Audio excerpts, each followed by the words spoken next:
So if we are in a work environment, should we forgive our managers? See, it depends on when somebody does something hurtful. It could be because of various reasons. One is it is because of ignorance. That maybe when they gave us some disproportionate work, they didn't know what we were going through in our life or how much time it would take.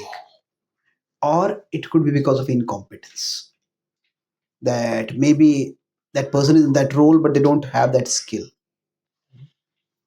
Now, now it could also be because of malevolence. Malevolence is where they want to hurt us, where they just want to make our life miserable. Now there are people who have malice or malevolence, but they are relatively rare. So in general, when there is hurtful behavior, hurtful action, the cause can be from any of these. So as a matter of positive mental attitude, it is best to start with the least negative explanation for somebody's actions. And that's the meaning of apaishunam. The Bhagavad Gita says that be averse to fault finding towards others. That means when they do something that hurts us, start with the least negative explanation. Maybe they just didn't know how much work was involved or how much work I already had. Or maybe they just had too much on their head and didn't think properly, or they just not capable of just give whoever they found, they just dump some work on that person.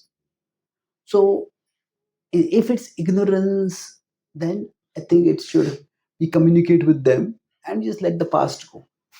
If it's incompetence, then maybe now what can we do about it? It is that sometimes some people are just they get or they are given roles that they're not equal to.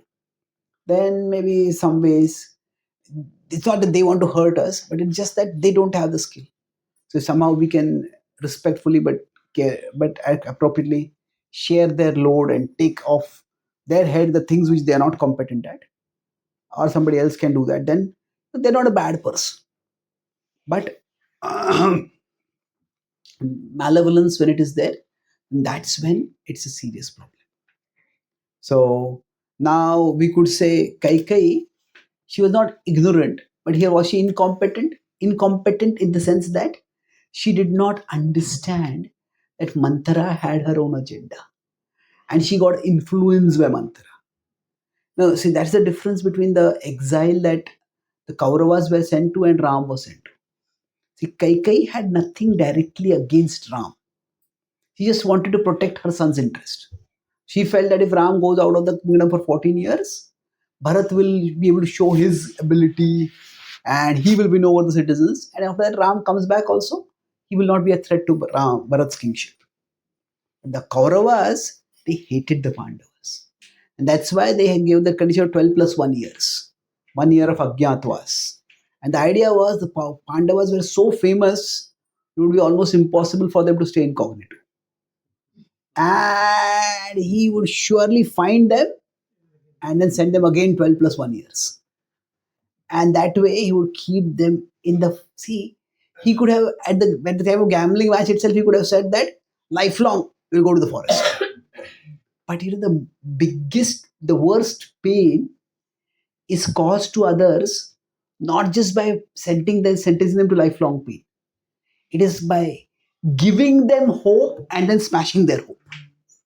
So that was the sinister, sadistic plan of Duryodhana. So that is where it is outlined malice over there.